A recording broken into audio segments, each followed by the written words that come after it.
Doctor सर्वज्ञ शुक्ला, ब्रह्मानंद college Kanpur और मैं इग्नू का काउंसलर हूँ और आज जो हम लोग विषय पढ़ने जा रहे हैं, वो है BECC 132 principles of micro economics.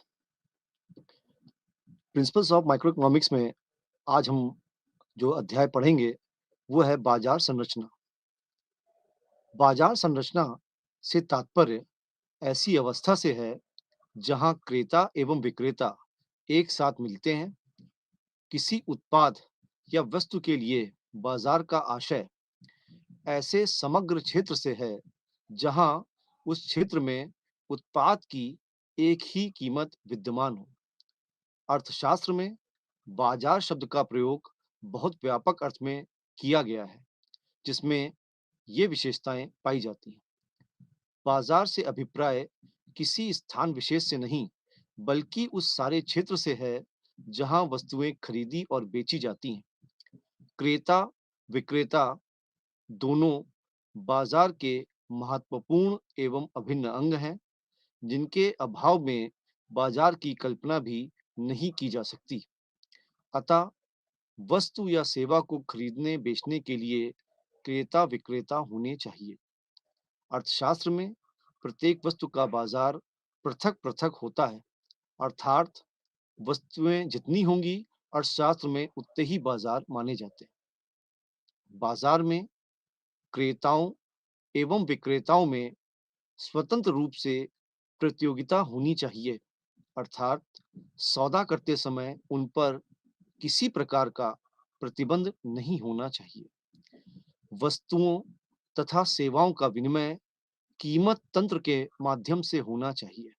तो ये विशेषताएं एक बाजार संरचना के लिए अर्थशास्त्र में आवश्यक रूप से पाई जानी चाहिए। अब आगे हम लोग इसमें अध्ययन करेंगे बाजार ढांचे का वर्गीकरण। अब बाजार ढांचों को हम अलग-अलग आधार पर विभाजित कर सकते हैं। सबसे पहला आधार है क्षेत्र के आधार पर। क्षेत्र के आधार पर बाजार को 4 भागों में विभाजित किया जा सकता है। पहला भाग है स्थानीय बाजार। जब किसी वस्तु का विनिमय उसके क्रेता और विक्रेताओं द्वारा स्थान विशेष तक ही सीमित होता है, तो वह उस वस्तु का स्थानीय बाजार कहलाता है। यह बाजार प्रायः ऐसी वस्तुओं के होते हैं जो शीघ्र नष्ट होने वाली होती हैं, जैसे फल मंडी, सब्जी मंडी, दूध मंडी या मछली मंडी आदि। दूसरा तरीके का जो बाजार इस आधार पर होता है, वो होता है क्षेत्रीय बाजार या प्रांतीय बाजार। जिन वस्तुओं की बिक्री या खरीद पूरे राज्य या प्रांत में होती है, उन वस्तुओं का बाजार प्रांतीय बाजार या क्षेत्रीय बाजार कहलाता है। और तीसरा जो उसमें बाजार होता है, वो होता है राष्ट्रीय बाजार।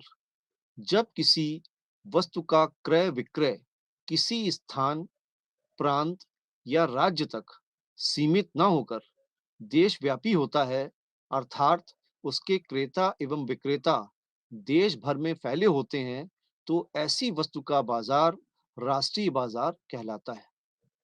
और चौथा जो आधार पर बाजार होता है, वो होता है अंतरराष्ट्रीय बाजार। यदि किसी वस्तु का क्रय विक्रय विश्व के विभिन्न बाजारों में किया जाता है और उसके क्रेता एवं विक्रेता संपूर्ण विश्व में पाए जाते हैं, तो उस वस्तु का बाजार अंतरराष्ट्रीय बाजार कहलाता है, जैसे सोना, चांदी तथा पेट्रोलियम उत्पाद आदि। इसके बाद जो अगला आधार है, वो है व्यापार की मात्रा के आधार पर। व्यापार की मात्रा के आधार पर हम बाजार को 2 भागों में विभाजित कर सकते हैं। पहला थोक बाजार। थोक बाजार में वस्तुएं थोक मात्रा में खरीदी व बेची जाती हैं और दूसरा खुदरा बाजार या फुटकर बाजार। खुदरा बाजार में वस्तुएं थोड़ी मात्रा में खरीदी या बेची जाती हैं। इसके बाद अगला जो आधार है, वो है समय के आधार पर। समय के आधार पर हम 4 भागों में बाजार को विभाजित कर सकते हैं, जिसमें पहला भाग है अति अल्पावधि बाजार या दैनिक बाजार। इस प्रकार के बाजार में विक्रेता को वस्तु की पूर्ति बढ़ाने का समय नहीं मिल पाता, अतः इस प्रकार के बाजार में केवल मांग से प्रभावित होते हैं। अल्पकालीन बाजार ऐसे बाजार होते हैं जिनमें दैनिक बाजार की अपेक्षा वस्तु की पूर्ति कुछ सीमा तक बढ़ाई जा सकती है। चूँकि पूर्ति माँग के अनुपात में बढ़ाई जा सकती है, इसलिए इन वस्तुओं के मूल्य निर्धारण में माँग-पूर्ति प्रभाव ही अधिक प्रभावी रहता है। तीसरा बाज़ार इस आधार पर जो होता है, वो होता है दीर्घकालीन बाज़ार।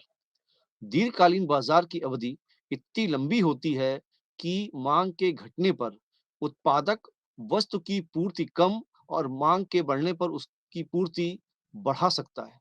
इस प्रकार के बाज़ार में मूल्य निर्धारण में माँग-पूर्ति का समान प्रभाव पड़ता है। और जो चौथा आधार बाज़ार इस आधार पर होता है, वो होता है अति दीर्घकालीन बाज़ार। अति दीर्घकालीन बाज़ार अवधि में इतनी लंबी होते हैं कि उत्पादक उपभोक्ता के स्वभाव, रुचि और फैशन के अनुसार वस्तुएँ बना सकता है। नए-नए उद्योग स्थापित हो सकते हैं और वस्तु का उत्पादन किसी भी मात्रा तक बढ़ाया जा सकता है। इस प्रकार माँग की तुलना में वस्तु की पूर्ति बहुत लोज़दार होती है। ऐसे बाज़ार में पूर्ति का मूल्य ही निर्धारण में अधिक प्रभावी रहता है। और अगला आधार होता है बिक्री प्रक्रिया के आधार पर। बिक्री प्रक्रिया के आधार पर निरीक्षण द्वारा बेची जाने वाली वस्तु इस प्रकार के बाजार में वस्तु का क्रय विक्रय उनके निरीक्षण के बाद ही संभव होता है, जैसे पशुओं का बाजार। दूसरा जो आधार होता है इसमें वो होता है प्रमाणीकरण वस्तुओं का आधार बाजार। इस प्रकार के बाजार में वस्तु का क्रय विक्रय उनके नमूने या सैंपल देखकर होता है, जैसे सौंदर्य प्रसाधन का बाजार। तीसरा बाजार जो इस आधार पर होता है वो होता है ग्रेडिंग द्वारा वस्तुओं की बिक्री का बाजार।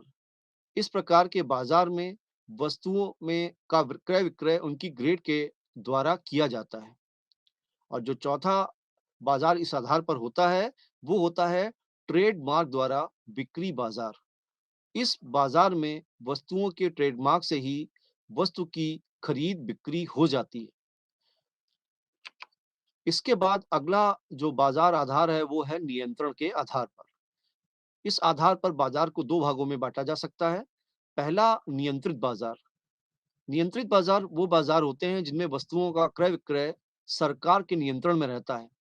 इस प्रकार का बाजार प्रायः अनिवार्य वस्तुओं से संबंधित होता है। दूसरा जो बाजार इस आधार पर होता है वो होता है अनियंत्रित बाजार। इस प्रकार के बाजार में वस्तुओं के क्रय विक्रय पर किसी प्रकार का सरकारी नियंत्रण नहीं होता। वस्तुओं के खरीद फरोख्त के लिए स्वतंत्र बाजार होता है। तो ये कुछ हमारे आधारभूत बाजार हैं, जिनको हम बिना अर्थशास्त्र के भी समझ सकते हैं। लेकिन अर्थशास्त्र के आधार पर जो बाजारों का वर्गीकरण होता है, वो होता है प्रतियोगिता के आधार पर। प्रतियोगिता के आधार पर हम बाजार को 2 भागों में बाँट सकते हैं। पहला पूर्ण प्रतियोगिता बाजार, जिसे हम परफेक्ट मार्केट कॉम्पिटिशन कहते हैं, और दूसरा अपूर्ण प्रतियोगिता बाजार, जिसे हम इम्परफेक्ट मार्केट कॉम्पिटिशन कहते हैं। अपूर्ण प्रतियोगिता बाजार में 4 तरीके के बाजारों को सम्मिलित किया जाता है, जिसमें द्वयाधिकार यानी कि डुओपोली, अल्पाधिकार यानी ओलिगोपोली, एकाधिकार या एकाधिकार कृत प्रतियोगिता बाजार मोनोपोलिस्टिक कंपटीशन और एकाधिकार बाजार यानी कि मोनोपोली को सम्मिलित किया जाता है। तो प्रतियोगिता के आधार पर हम इस अध्याय में बाजारों का वर्गीकरण पढ़ेंगे और ये देखेंगे कि कैसे अलग-अलग प्रतियोगिता बाजार में हम वस्तुओं का निर्धारण, कीमत का निर्धारण फर्म के आधार पर और उद्योग के आधार पर कैसे करते हैं। सबसे पहले इसमें पूर्ण प्रतियोगिता बाजार। पूर्ण प्रतियोगिता क्या होती है इसके बारे में पहले हम लोग चर्चा करते हैं। पूर्ण प्रतियोगिता बाजार की वह स्थिति है जिसमें क्रेता एवं विक्रेताओं की संख्या अधिक होती है और विभिन्न विक्रेताओं के द्वारा बेची जाने वाली वस्तु क्रेताओं की दृष्टि में समरूप होती है। सामान्य रूप से यह कहा जा सकता है कि पूर्ण प्रतियोगिता बाजार की वह स्थिति है जिसमें क्रेता और विक्रेता बड़ी संख्या में वस्तु का विनिमय करते हैं। उनको बाजार की अवस्था का पूर्ण ज्ञान होता है तथा कीमत की प्रवृत्ति समस्त बाजार में एक समान ही होती है।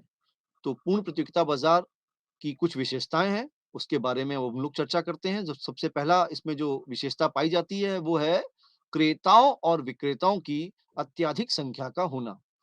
पूर्ण प्रतियोगिता के अंतर्गत विक्रेताओं के साथ-साथ क्रेताओं की संख्या भी बहुत ज़्यादा होती है, जिसके फलस्वरूप प्रत्येक क्रेता उद्योग के कुल उत्पाद का एक बहुत छोटा-सा भाग ही खरीदता है। अर्थात वह अपनी सीमित खरीद या मांग के कारण ही वस्तु की कीमत को प्रभावित करने की स्थिति में नहीं होता है।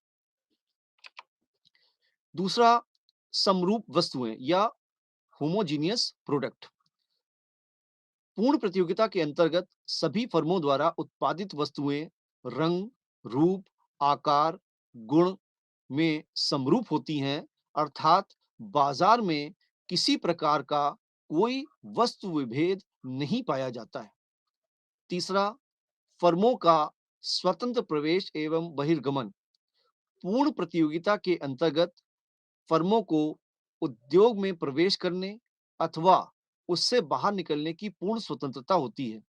कोई भी फर्म जब चाहे बाजार को ज्वाइन कर सकती है, उसमें प्रवेश कर सकती है और जब चाहे उसको छोड़कर जा सकती है।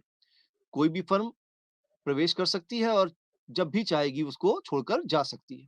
तो ये एक विशेषता होती है पूर्ण प्रतियोगिता बाजार में। अगला जो इसमें बिंदु है वो है पूर्ण ज्ञान। क्रेताओं एवं विक्रेताओं दोनों को वस्तु की कीमत की पूर्ण जानकारी होती है। क्रेताओं को इस बात की जानकारी होती है कि भिन्न-भिन्न विक्रेताओं के द्वारा वस्तु को किस कीमत पर बेचा जा रहा है और विक्रेताओं को यह ज्ञान होता है कि कहाँ और किस क्रेता से उन्हें कीमत प्राप्त हो सकती है। तो इसमें दोनों ही स्तर पर, विक्रेता के स्तर पर भी और क्रेता के स्तर पर भी बाजार की जो स्थिति होती है उसका पूर्ण ज्ञान दोनों पक्षों को होता है। अगला इसमें जो बिंदु है वो है पूर्ण गतिशीलता। पूर्ण प्रतियोगिता के अंतर्गत देश के अंदर उत्पाद के साधन पूर्ण गतिशील होते हैं, जिससे समर्थ अर्थव्यवस्था में उत्पादन की लागत एक रूप रहती है। अगला जो बिंदु इस पे है, वो है परिवहन लागतों का अभाव। पूर्ण प्रतियोगिता बाजार में वस्तु के यातायात की लागत का कीमत पर कोई प्रभाव नहीं पड़ता है। अगला बिंदु विक्रय लागत का अभाव। पूर्ण प्रतियोगिता में विक्रेता विज्ञापन, प्रचार आदि पर खर्च नहीं करता है। अगला बिंदु समान मूल्य। पूर्ण प्रतियोगिता बाजार में वस्तु की एक ही कीमत प्रचलित रहती है। यदि कोई विक्रेता अधिक कीमत रखेगा तो उसकी मांग शून्य हो जाएगी। मतलब कहने का यहाँ पर यह है कि यहाँ पर कोई भी जो विक्रेता होगा वो कीमत निर्धारित नहीं कर सकता। एक समान कीमत जो वस्तु की बाजार में प्रचलित है, उसी कीमत पर, उसी मूल्य पर उसे अपनी उत्पाद को बेचना पड़ेगा। अगला बिंदु जो इस पे है वो है सरकारी हस्तक्षेप का अभाव। पूर्ण प्रतियोगिता बाजार में वस्तु के विक्रेताओं और क्रेताओं पर सरकार या अन्य किसी संस्था की ओर से कोई प्रतिबंध नहीं होता है। सरकार वस्तुओं पर किसी प्रकार का टैरिफ नहीं लगाती है। और जो अंतिम बिंदु इस पे है वो है फर्म का कीमत ग्रहिता होना। पूर्ण प्रतियोगिता बाजार में फर्म कीमत ग्रहण करने वाली होती है, ना कि कीमत निर्धारित करने वाली। यहाँ पर जो प्रचलित मूल्य होता है, उसी मूल्य पर एक फर्म को अपनी वस्तुओं को बेचना पड़ेगा। वो अपने अनुसार वस्तु का मूल्य निर्धारित नहीं कर सकती। अब इतनी विशेषताओं को पढ़ने के बाद हमारे दिमाग में एक प्रश्न गूंजता है, क्या पूर्ण प्रतियोगिता एक मिथ्या कल्पना है? तो पूर्ण प्रतियोगिता से संबंधित जितनी भी विशेषताएँ हमने ऊपर अभी पढ़ी हैं, उनका वास्तविक संसार में होना संभव नहीं है। इसलिए अर्थशास्त्रियों का कहना है कि पूर्ण प्रतियोगिता एक कोरी कल्पना मात्र है और इसके अंतर्गत कीमत निर्धारण सिद्धांत की खोज करना व्यर्थ है। ना तो वास्तविक जीवन में ऐसी स्थिति उत्पन्न हो सकती है कि क्रेता तथा विक्रेता को मूल्य को किसी अंश तक प्रभावित कर सकें, ना फर्मों को उद्योग में आने या बाहर जाने की स्वतंत्रता होती है, ना ही विभिन्न उत्पादकों द्वारा उत्पादित वस्तुएं एक समान या समरूप होती हैं, ना क्रेताओं को बाजार का पूर्ण ज्ञान होता है, ना ही विक्रेता एवं क्रेता स्वतंत्र रूप से कार्य करते हैं, ना कीमतों तथा लाभों का पूरा ज्ञान प्राप्त होता है और ना उत्पादन के साधन पूर्णतः गतिशील होते हैं। अतः वास्तविक जीवन में ऐसे बाजारों का उदाहरण देना अत्यधिक कठिन है। फिर भी कुछ बाजार पूर्ण प्रतियोगिता बाजार के निकटस्थ अवश्य होते हैं, जिसमें पहला बाजार है विदेशी विनिमय बाजार। मुद्रा समरूप या सजाती होती है तथा कारोबारी अनेक क्रेताओं तक एक समान एवं निर्बाध पहुंच रखते हैं। क्रेताओं एवं विक्रेताओं के पास करेंसी को किसी से भी खरीदने या बेचने का विकल्प होता है। करेंसी की सापेक्ष कीमत की अच्छी जानकारी क्रेताओं के पास रहती है, इसलिए वे करेंसी क्रय करते समय विद्यमान कीमतों के बीच तुलना कर सकते हैं। इस प्रकार विदेशी विनिमय बाजार पूर्ण प्रतियोगिता बाजार के निकटस्थ हो जाता है। अगला बाजार जो पूर्ण प्रतियोगिता के निकटस्थ है, वो है कृषि बाजार। सामान्यतः अनेक कृषक बाजार में एक जैसा उत्पाद ही बेचते हैं, जहां क्रेताओं की संख्या भी बहुत अधिक होती है। बाजार में कीमतों की तुलना करना भी आसान होता है, इसलिए कृषि बाजार भी पूर्ण प्रतियोगिता बाजार के निकटस्थ पाए जाते हैं। अगला बाजार जो कि काफी कॉमन भी है हमारे बीच में, वो है इंटरनेट आधारित बाजार। इंटरनेट आधारित बाजार क्या होता है, उसके बारे में हम लोग चर्चा करते हैं। इंटरनेट ने अनेक बाजारों का पूर्ण प्रतियोगिता बाजार के निकटस्थ बना दिया है, क्योंकि इंटरनेट पर कीमतों की तुलना शीघ्रता एवं दक्षता से कर पाना आसान हो गया है। इंटरनेट के माध्यम से बाजार में प्रवेश अब अपेक्षाकृत आसान हो गया है। उदाहरण के लिए अमेज़न या फ्लिपकार्ट जैसी सेवाओं के माध्यम से इंटरनेट पर बिक्री किया जाना पूर्ण प्रतियोगिता बाजार के सादृश्य है। बाजार तक समान पहुंच तथा उत्पादों और कीमतों के बारे में पूर्ण जानकारी की उपलब्धता से कीमतें बाजार कीमत के अनुरूप कम होना प्रारंभ हो जाती हैं और दीर्घकाल में ऐसी फर्में केवल सामान्य लाभ प्राप्त करती हैं। तो इस प्रकार अगर हम चर्चा के स्वरूप में देखें तो 3 तरीके के जो बाजार हैं, वो पूर्ण प्रतियोगिता के निकटस्थ बाजार होंगे, जिसमें हम लोगों ने पढ़ा विदेशी विनिमय बाजार, कृषि बाजार और इंटरनेट आधारित बाजार के बारे में। अब अगला प्रश्न ये आता है कि पूर्ण प्रतियोगिता के अंतर्गत कीमतों का निर्धारण किस प्रकार से किया जाता है? पूर्ण प्रतियोगिता के अंतर्गत उद्योग एवं फर्म 2 अलग-अलग इकाइयां होती हैं। उद्योग एक वृहद इकाई होती है, जबकि फर्म एक छोटी इकाई होती है। उद्योग फर्मों का एक समूह है जो किसी एक किस्म की वस्तु का उत्पादन करती है, जैसे सूती कपड़ा तैयार करने वाली मिलों को सूती कपड़ा उद्योग तथा चीनी निर्माण करने वाली मिलों को चीनी उद्योग कहा जाएगा। इसके विपरीत फर्म से आशय एक वस्तु के अकेले उत्पादन से है। पूर्ण प्रतियोगिता में कोई भी एक फर्म अकेले ही बाजार कीमत पर प्रभाव नहीं डाल सकती, क्योंकि पूरे उद्योग के उत्पादन की तुलना में उसका उत्पादन नगण्य होता है। किंतु अनेक फर्में मिलकर बाजार कीमत को प्रभावित कर सकती हैं। इस प्रकार पूर्ण प्रतियोगिता में एक फर्म जो अकेली है, वो फर्म कीमत निर्धारण नहीं कर सकती। अतः पूर्ण प्रतियोगिता के अंतर्गत कीमत निर्धारण का अध्ययन हम अब जो करेंगे इन शीर्षकों के अंतर्गत कर सकते हैं। सबसे पहला, उद्योग द्वारा कीमत निर्धारण। उद्योग एवं उपभोक्ताओं के स्वार्थ एक दूसरे के विपरीत होते हैं। उद्योग अधिक से अधिक कीमत वसूल करना चाहता है, जबकि उपभोक्ता कम से कम कीमत देना चाहता है। सौदा तय वहां होता है जब दोनों एक कीमत पर राजी हो जाते हैं। यही कीमत संतुलन की कीमत होती है, क्योंकि यह विपरीत स्वार्थों के बीच संतुलन लाती है। अन्य शब्दों में हम ये कह सकते हैं कि पूर्ण प्रतियोगिता में साम्य कीमत का निर्धारण किसी एक उत्पादक फर्म द्वारा नहीं, बल्कि सभी क्रेताओं एवं विक्रेताओं द्वारा होता है। अर्थात उद्योग की मांग और पूर्ति उद्योग की मांग और पूर्ति अर्थात कुल मांग और पूर्ति द्वारा ही साम्य कीमत का निर्धारण होता है। मांग और पूर्ति की शक्तियों द्वारा जिस साम्य कीमत का निर्धारण होता है, उसे प्रत्येक फर्म स्वीकार कर लेती है। यानी फर्म स्वयं कीमत निर्धारण नहीं कर सकती, बल्कि जो कीमत उद्योग द्वारा तय होती है, उसे ही फर्मों को स्वीकार करना पड़ता है। इस प्रकार इस विवेचना से ये चीजें स्पष्ट होकर हमारे सामने आती हैं। पूर्ण प्रतियोगिता में मूल्य का निर्धारण उद्योग की मांग और पूर्ति की शक्तियों द्वारा होता है। उद्योग, कीमत निर्धारक तथा फर्में स्वीकार करने वाली होती हैं। पूर्ण प्रतियोगिता में सारे बाजार में केवल एक ही कीमत प्रभावी होती है।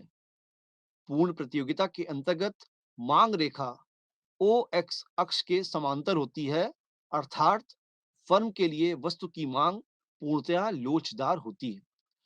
पूर्ण प्रतियोगिता में कीमत औसत आय तथा सीमांत आय तीनों के बराबर होती है, अर्थात price is equal to average revenue is equal to marginal revenue, यानी कि कीमत बराबर औसत मूल्य या औसत आगम बराबर सीमांत आगम।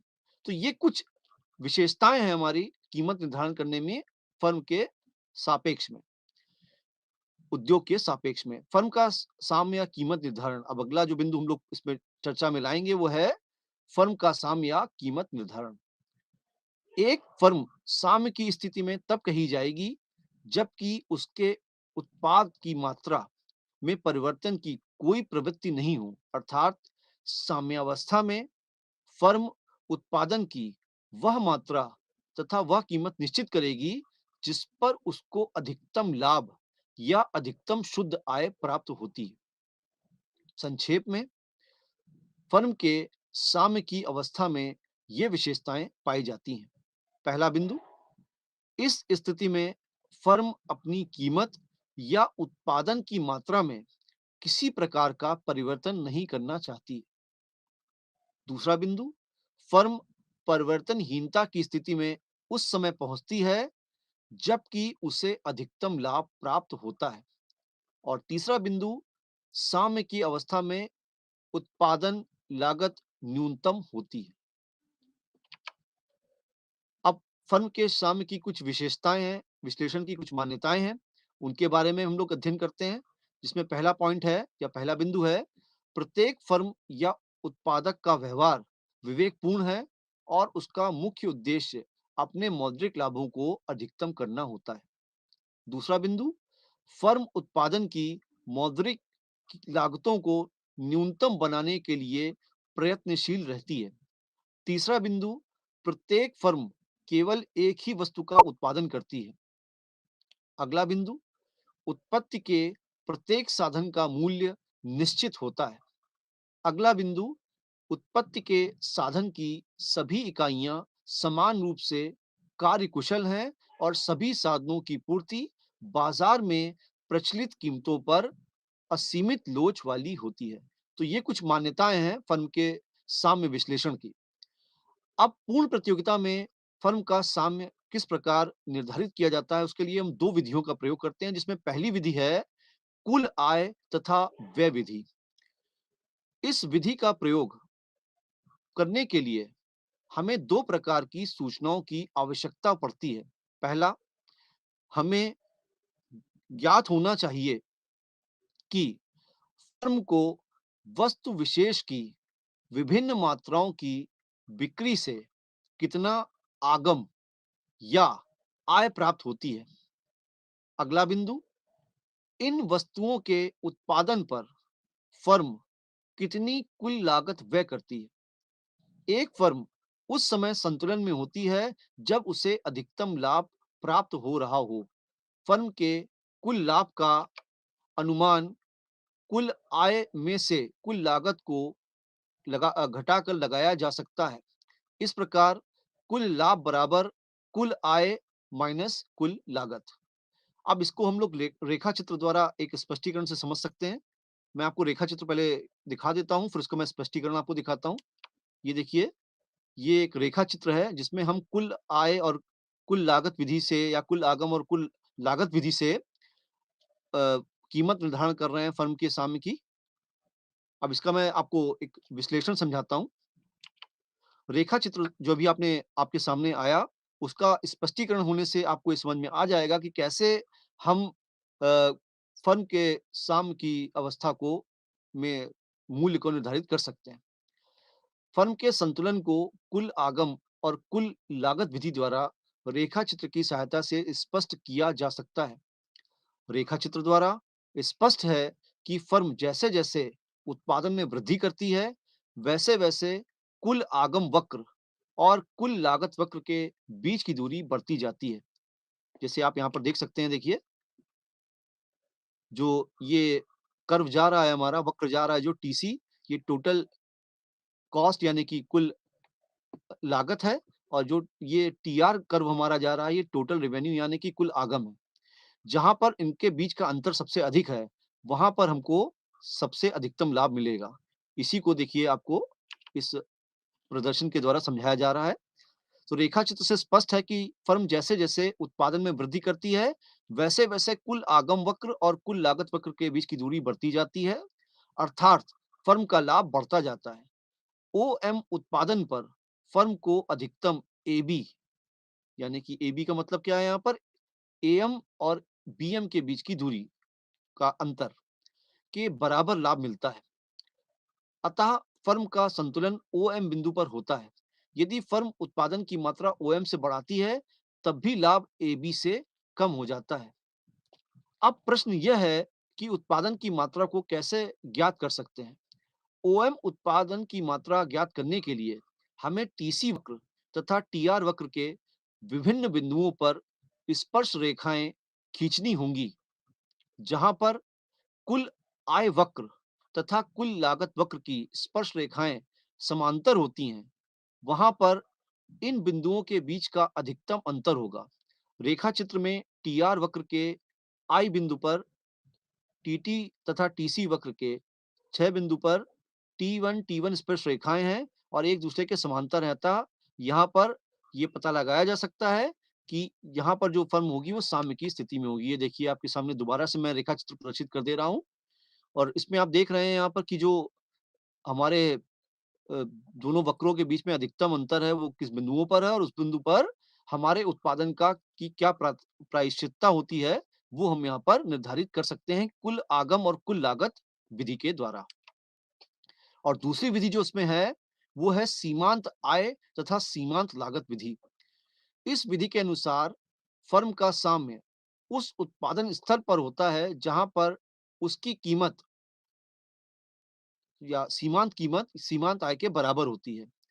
अल्पकाल में पूर्ण प्रतियोगिता के अंतर्गत फर्म का साम्य दो शर्तों पर आधारित होता है। पहली शर्त, सीमांत लागत बराबर सीमांत आगम माइनस कीमत, और दूसरा, संतुलन बिंदु पर सीमांत लागत वक्र ऊपर चढ़ता हुआ हो। ये अगर दो आधारभूत शर्तें हैं हमारे अल्पकाल के में पूर्ण प्रतियोगिता के अंतर्गत फर्म फर्म के साम्य के लिए।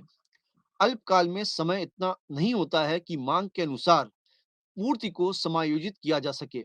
इसलिए अल्पकाल में साम्य की स्थिति में फर्म को तीन परिस्थितियों का सामना करना पड़ सकता है। पहली परिस्थिति, यदि एक फर्म की औसत लागत औसत आय से अधिक है, तो फर्म को हानि होगी।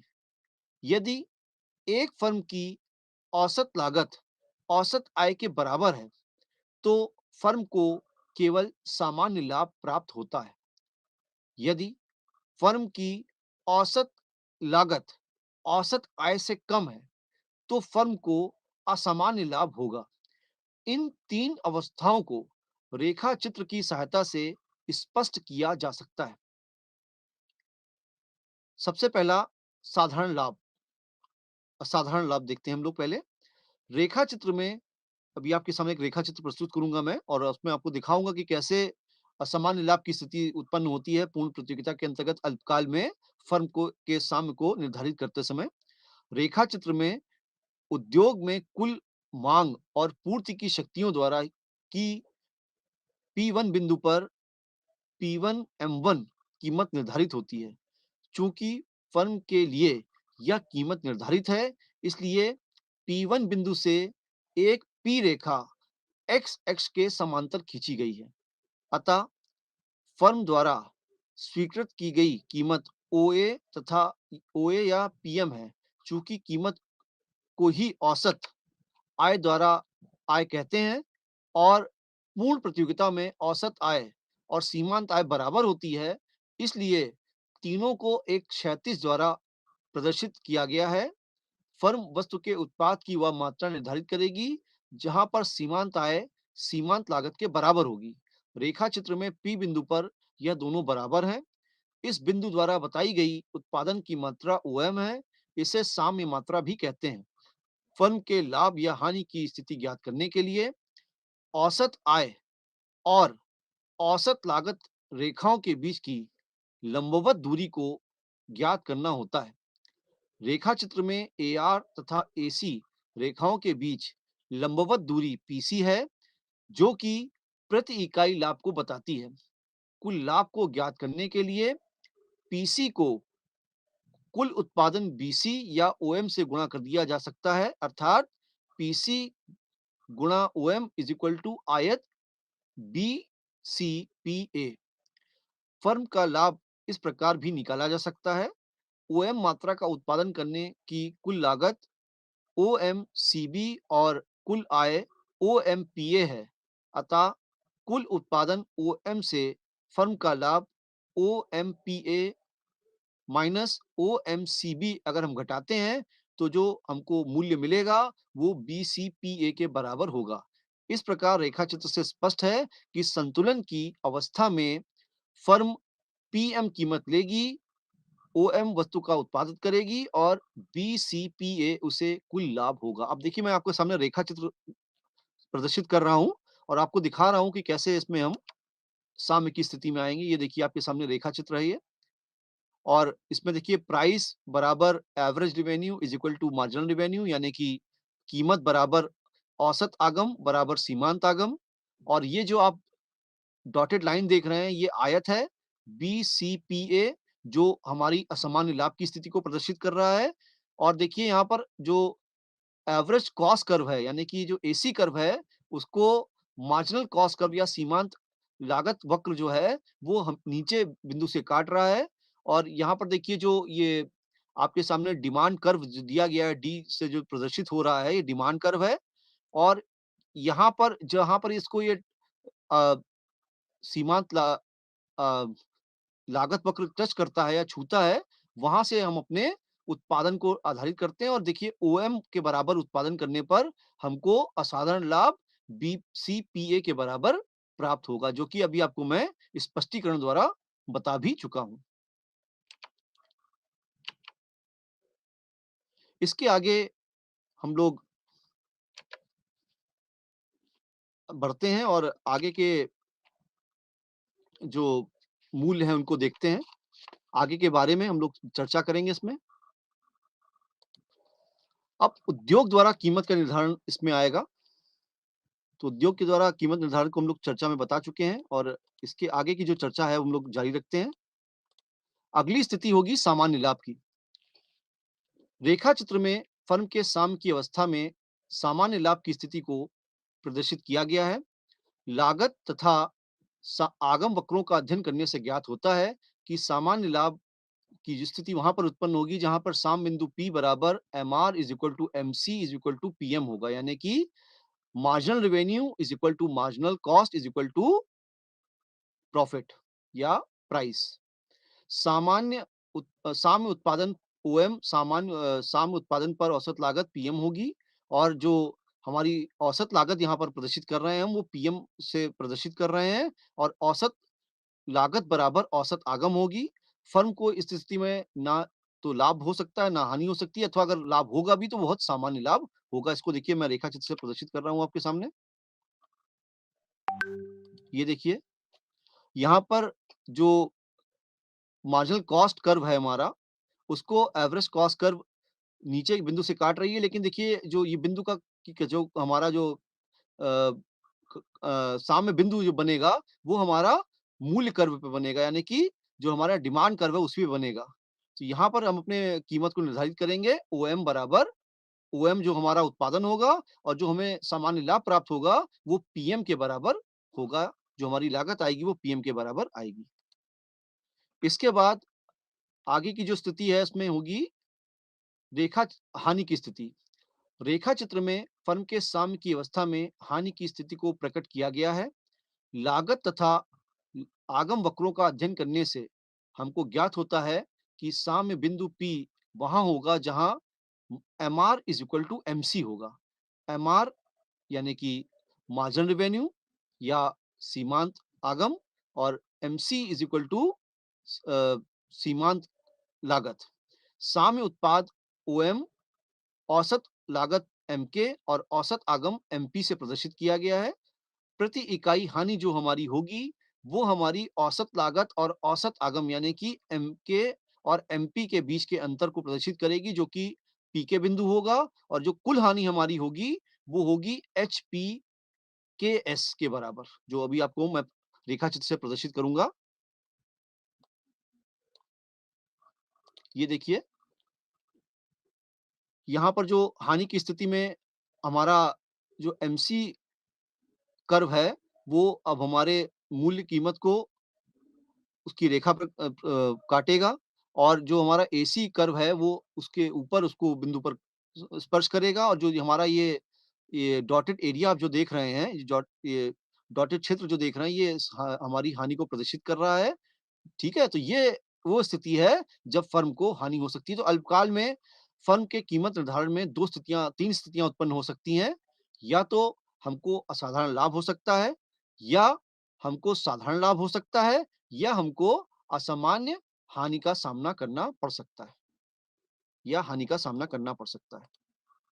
अब इसके बाद अगला प्रश्न ये आता है कि क्या अल्पकाल में अगर फर्म हानि उठाती है तो भी वो उत्पादन को जारी रखेगी? अब इसके बारे में हम लोग चर्चा करते हैं। फर्म की कुल लागत में से 2 प्रकार की लागतें सम्मिलित होती हैं, निश्चित लागत और परिवर्तनशील लागत। निश्चित लागत वह लागत है जो कि उत्पाद के साथ ना तो बढ़ती है और ना ही कम होती है। यदि उत्पादन बंद भी कर दिया जाए तो निश्चित लागत समाप्त नहीं होगी। जैसा कि हम लोग जानते भी हैं कि जब हम किसी व्यवसाय को करते हैं तो उसमें 2 तरह की लागतें हमारे सामने होती हैं, एक निश्चित लागत होती है और एक परिवर्तनशील लागत होती है। निश्चित लागत वो लागत होती है जिसको हम उत्पाद ना करने पर भी भुगतान करने के लिए बाध्य होते हैं, और परिवर्तनशील लागत वो लागत होती है जो उत्पाद की मात्रा के घटने बढ़ने के साथ-साथ घटती बढ़ती है। जैसा कि अभी आप लोग चर्चा भी कर रहे हैं इसकी। यदि उत्पाद बंद भी कर दिया जाएगा तो भी निश्चित लागत समाप्त नहीं होगी। इसके विपरीत परिवर्तनशील लागत वह लागत है जो उत्पादन की मात्रा के अनुपात में घटती बढ़ती है।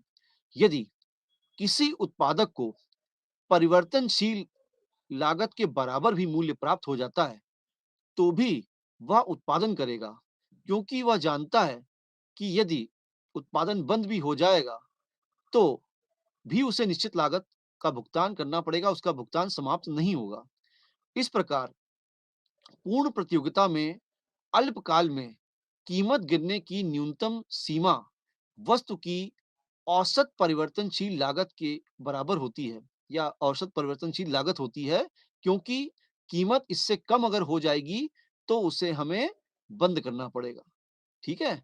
तो चर्चा का मुख्य विषय यही था, क्या अल्पकाल में भी फर्म हानि उठाकर उत्पाद को जारी रखेगी? तो अगर उसको अपनी परिवर्तनशील लागत के बराबर भी मूल्य प्राप्त हो रहा होगा, तो वहाँ पर फर्म उत्पाद को जारी रखेगी।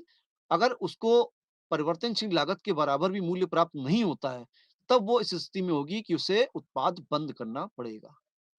तो ये तो 2 स्थितियाँ हुई हमारे साम्य निर्धारण की या कीमत निर्धारण की, उद्योग के साम्य की और फर्म के साम्य की हमारे अल्पकाल की अवधि में। अब दीर्घकाल में हम कैसे इसका मूल्य निर्धारण करते हैं, उसके बारे में चर्चा करते हैं। सबसे पहले दीर्घकाल में फर्म का साम्य अथवा कीमत निर्धारण।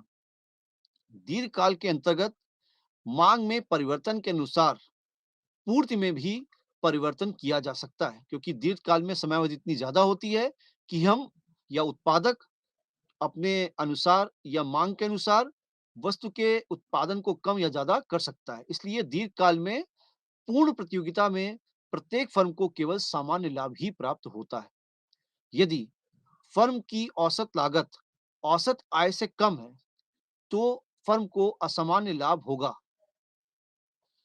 इस लाभ को देखकर हम इसको समझ सकते हैं। देखिए, नई फर्म उद्योग की ओर आकर्षित होगी और वस्तु की आपूर्ति बढ़ने के कारण उसकी कीमत गिर जाएगी और असामान्य लाभ समाप्त हो जाएगा।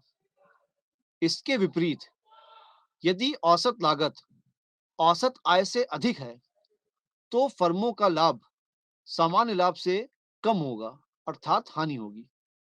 कुछ अकुशल फर्में उद्योग को छोड़कर चली जाएंगी और वस्तु की पूर्ति कम हो जाने के कारण उसकी कीमत बढ़ जाएगी। इस प्रकार यह कहा जा सकता है कि दीर्घकाल में पूर्ण प्रतियोगिता के अंतर्गत केवल सामान्य लाभ ही प्राप्त होगा। पूर्ण प्रतियोगिता में दीर्घकाल के अंतर्गत कीमत निर्धारण की आवश्यक शर्तें इस प्रकार हैं। पहली शर्त, औसत आय बराबर औसत लागत, क्योंकि दीर्घकाल में सामान्य लाभ प्राप्त होता है। दूसरी शर्त, औसत आय बराबर सीमांत आय, क्योंकि पूर्ण प्रतियोगिता में कीमत एक होने के कारण दोनों का बराबर होना आवश्यक है।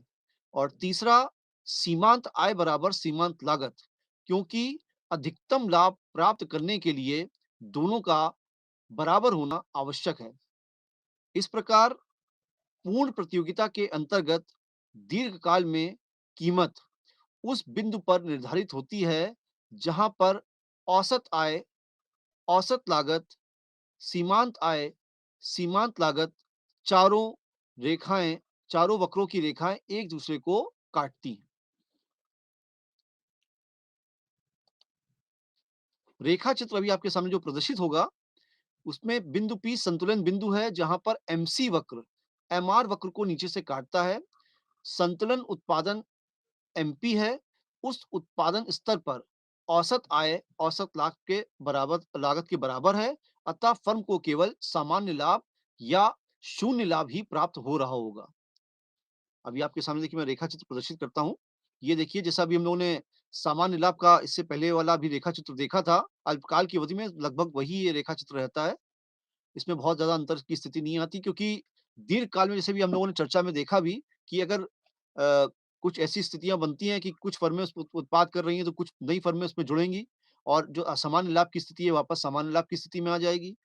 और अगर उसमें आगे आके जब सामान्य लाभ होने लगेगा, तो कुछ अकुशल फर्में जो होंगी, वो बाज़ार को छोड़कर चली जाएँगी, जिससे कि वापस जो फर्में उस व्यवसाय में लगी हुई हैं, उनको फिर से सामान्य लाभ प्राप्त होने लगेगा। तो ये कुछ स्थितियाँ हैं हमारी, जहाँ पर फर्म को दीर्घकाल में केवल सामान्य लाभ प्राप्त होता है। अब उद्योग का दीर्घकाल में क्या स्थिति होती है, उसके बारे में हम लोग चर्चा करते हैं। दीर्घकाल में उद्योग का साम्य, दीर्घकाल में पूर्ण प्रतियोगिता के अंतर्गत पूर्ण साम्य की अवस्था में उस समय होती है जबकि ये 2 शर्तें पूरी हो रही हों।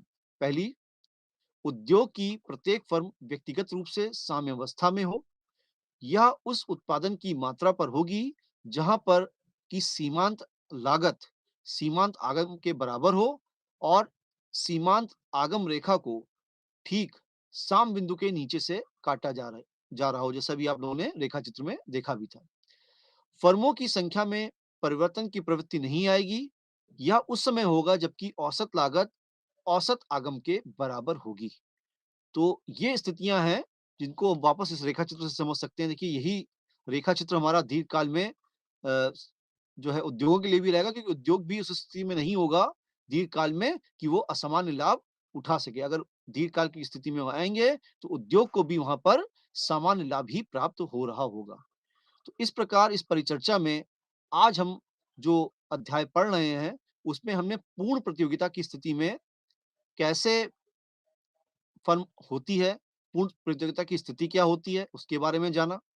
जिसमें मैंने आपको बताया कि पूर्ण प्रतियोगिता बाजार की वो स्थिति है, जहाँ पर क्रेताओं और विक्रेताओं की संख्या बहुत अधिक होती है और कोई एक फर्म इस स्थिति में नहीं होती है कि वो किसी वस्तु के मूल्य को प्रभावित कर सके। यहाँ पर एक समान मूल्य बाजार में जारी रहता है, जिससे कि फर्म को यहाँ पर उसी मूल्य पर अपनी वस्तु को बेचना पड़ता है। यहाँ पर वो मूल्य निर्धारक नहीं हो सकती, मूल्य ग्रहीता होती है। इसकी विशेषताओं के बारे में हमने जाना।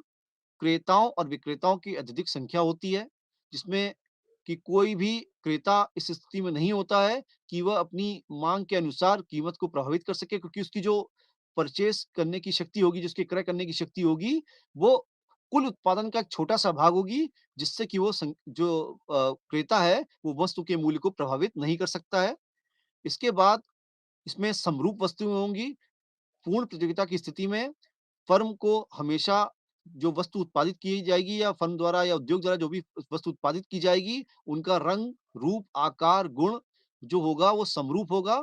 इस प्रकार बाज़ार में कोई भी कीमत विभेद नहीं पाया जाएगा। फर्मों का स्वतंत्र रूप से प्रवेश और बहिर्गमन होगा।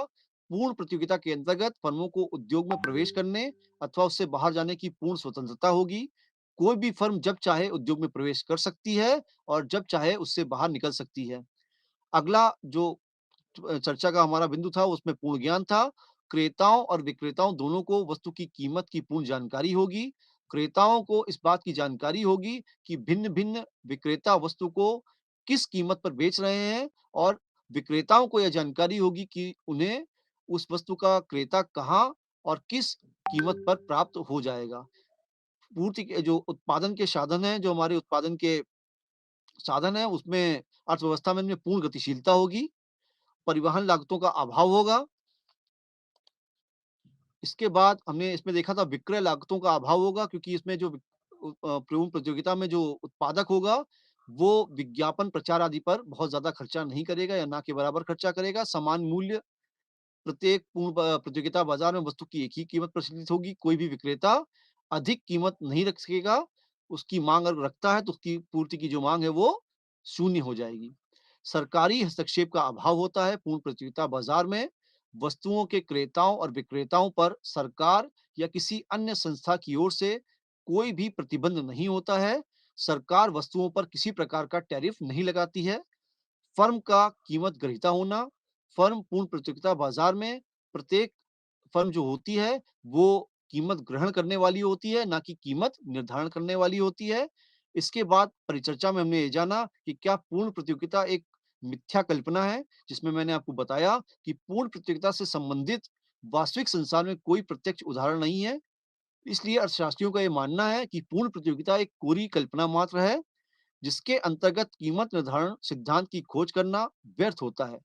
ना तो वास्तविक जीवन में ऐसी स्थिति मिलती है कि क्रेता और विक्रेता मूल्य को किसी अंश तक प्रभावित कर सकें और ना ही फर फर्मों को उद्योगों में आने या बाहर जाने की स्वतंत्रता होती है, ना ही उत्पादकों द्वारा उत्पादित वस्तु एक समान या समरूप होती है, ना क्रेताओं को बाजार का पूर्ण ज्ञान होता है, ना ही क्रेता एवं विक्रेता स्वतंत्र रूप से कार्य करते हैं, ना कीमतों तथा लाभों का पूरा ज्ञान होता है, ना उत्पादक के साधन पूर्ण गतिशील होते हैं। अतः वास्तविक जीवन में हम कोई भी ऐसा प्रत्यक्ष उदाहरण नहीं दे सकते जो कि पूर्ण प्रतियोगिता के समान हो। हाँ, इसके निकटस्थ कुछ उदाहरण मैंने आपको बताया, जिसमें विदेशी विनिमय बाजार था, कृषि बाजार था और इंटरनेट आधारित बाजार था।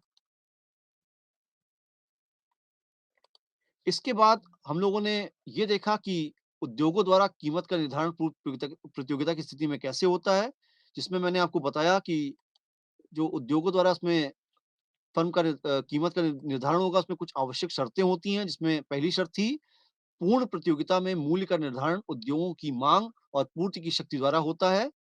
इसके बाद हम लोगों ने ये देखा कि उद्योग कीमत निर्धारक तथा फर्में कीमत स्वीकार करने वाली होती हैं। पूर्ण प्रतियोगिता में सारे बाजारों में केवल एक ही कीमत प्रभावी होती है। पूर्ण प्रतियोगिता के अंतर्गत मांग रेखा ओएक्स अक्ष के समांतर होती है, अर्थात फर्म के लिए वस्तु की मांग पूर्णतः लोचदार होती है। पूर्ण प्रतियोगिता में कीमत औसत आय तथा सीमांत आय तीनों के बराबर होती है, अर्थात price is equal to average revenue is equal to marginal revenue. इसके बाद हम लोगों ने परिचर्चा की इसमें फर्म का साम्य या कीमत निर्धारण कैसे होता है पूर्ण प्रतियोगिता की स्थिति में। तो इसमें मैंने आपको बताया कि साम्य की अवस्था में जो अल्प अवधि होती है, उसमें फर्म 3 अवस्थाओं को फेस कर सकती है, 3 अवस्थाएँ उसके सामने हो सकती हैं, जिसके बारे में हम लोगों ने इसमें चर्चा की।